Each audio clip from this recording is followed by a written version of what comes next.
time to go from an idea to actually revenue is much longer, and the amount of burn that has to be funded is much greater, and the returns have to be that much, the exits have to be that much higher to produce the same level of return. And so that's a real challenge, I think, for the more capital-intensive parts of the technology startup world, how those industries can transform themselves to become more capital efficient the way that the information technology business has in the past decade.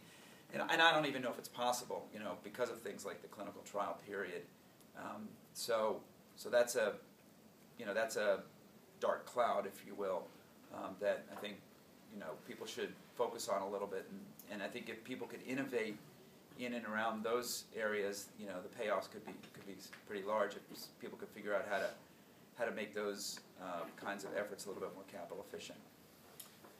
So in terms of areas that I think are interesting to focus on, in terms of new things to look at in terms of starting companies, or in terms of investing in companies, if that's the kind of thing you want to do, I think at least at Union Square Ventures, we have come to believe that we're witnessing in our lifetimes, we're witnessing sort of the waning of the industrial era and the real development of the information era.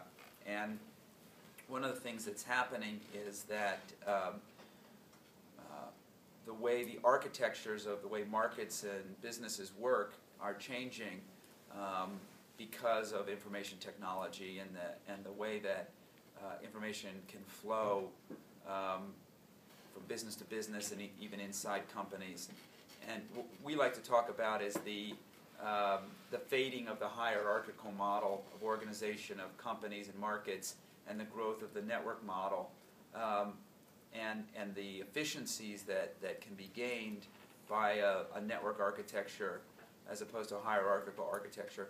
And you see that play out, in the past decade on the internet, in areas like media, where intermediaries are being replaced by systems that connect buyers and sellers directly.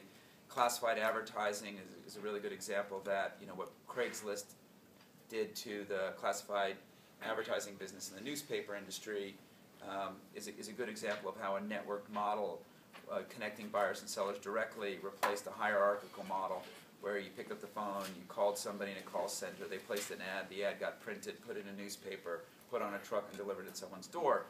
And so a better model emerged, a more efficient model, and it was created a lot of havoc in a traditional industry and created a lot of opportunity in a new industry. I think you're also seeing that in the entertainment business and broadly throughout the media industry. Things like Google coming in and inventing whole new ways of advertising that never existed 10 years, that didn't even exist 15 years ago.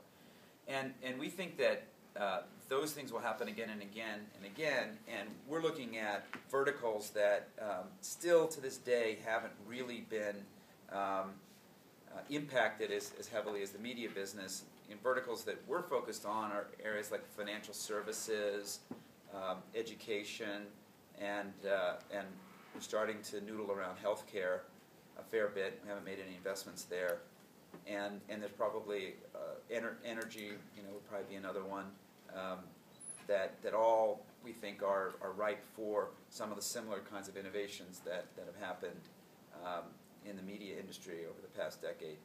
And so, it's easy to get caught up in. When you're sitting here in 2012 and you have companies like Facebook going public, and people are talking about that, and everybody is kind of obsessed over that, I think you have to remember that Facebook got started in 8 years ago-ish, and that starting a company that looks a lot like Facebook today isn't necessarily the right thing to do. It was clearly the right thing to do 8 years ago. Probably was even the right thing to do 4 years ago, but may not be the right thing to do about not the right thing to do today.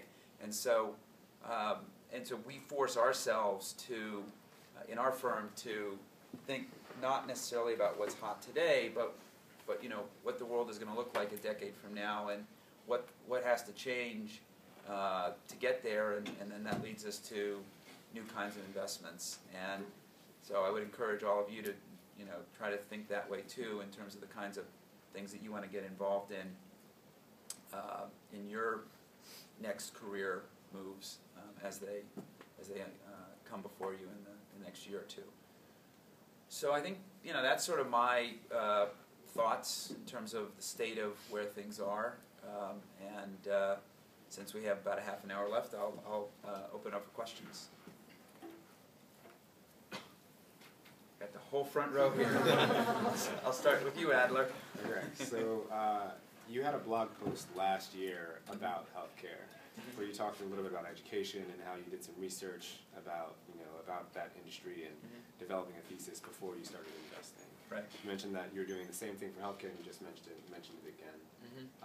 Can you talk a little bit more about where you see that industry going, consumer-facing healthcare, mobile health? Can you talk about sort of where you see your firm going in terms of investment, and as well as where you see the industry going as a whole?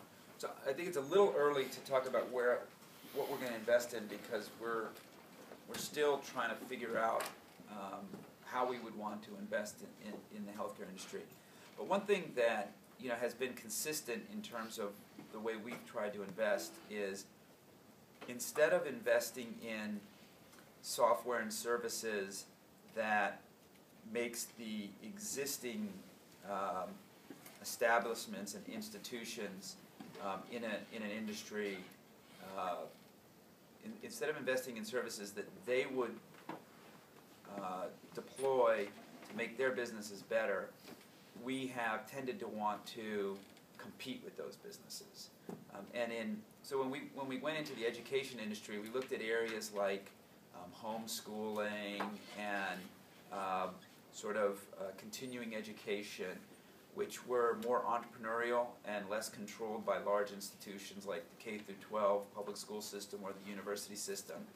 And we looked at ways to invest in education that would get adopted by new models for education as opposed to the traditional models for education. So I think the same is probably going to be true for us in healthcare.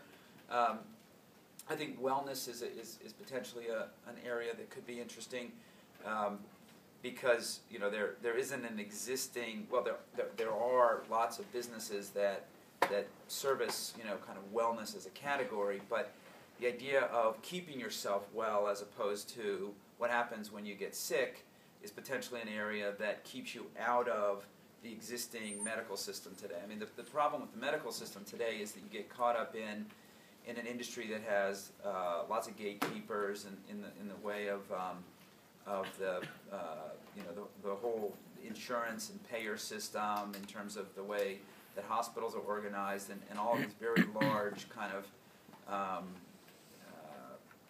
entrenched interests.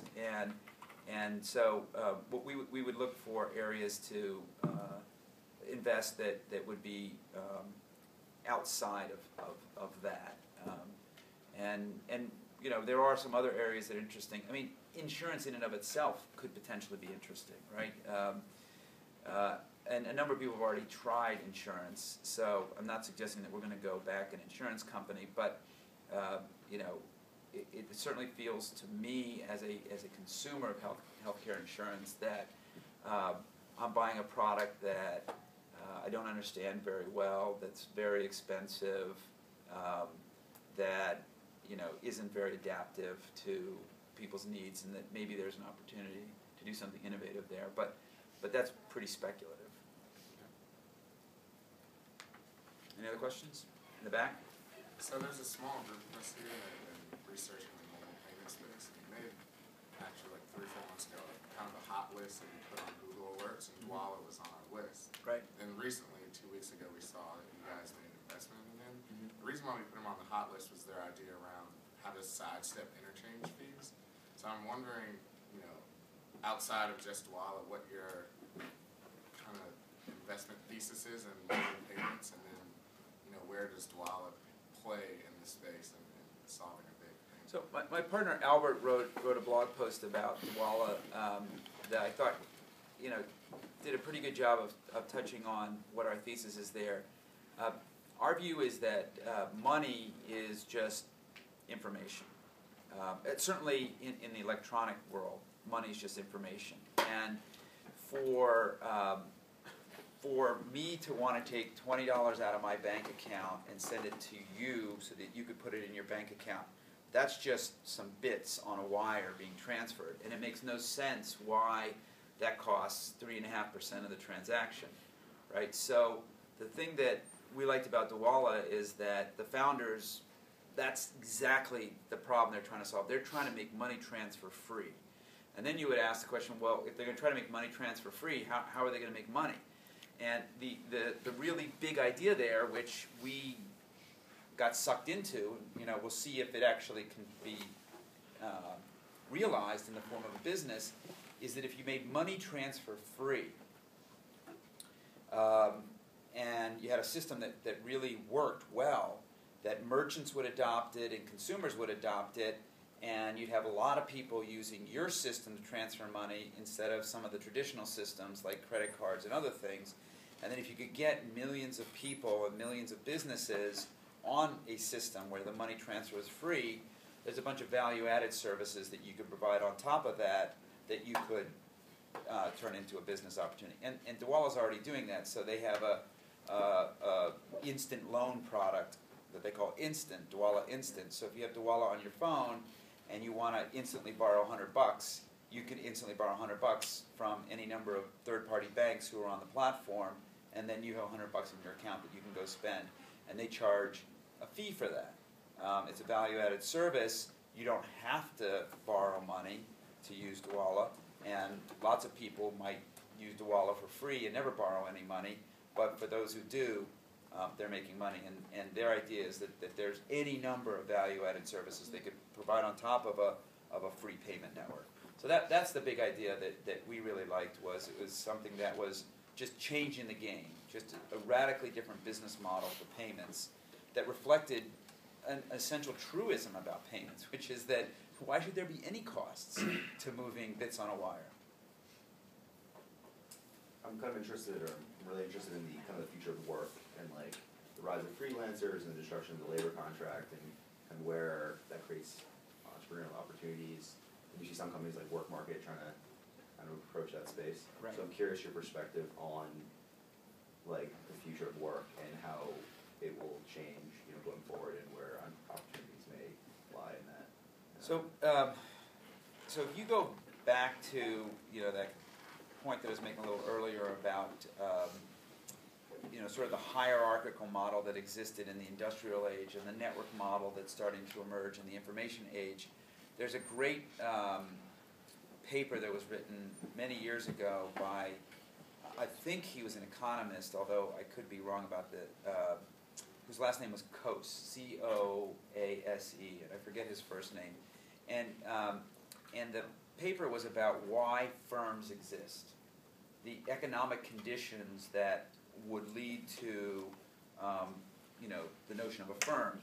And his point was that people need to be assembled into companies, organizations, firms, because of the transaction costs around doing business. But in a world where the transaction costs are radically lower or possibly non-existent, the notion that people have to be basically assembled into firms starts to, if you follow his logic that he laid out in that paper, the notion that people have to be assembled into firms starts to go away. And you see that already happening. There's lots of people who are freelancers more and more every day. And if through lots of these work marketplaces, it's possible to make a living off the talents that you have without ever having to go to work for somebody else, and without, frankly, having to start your own company.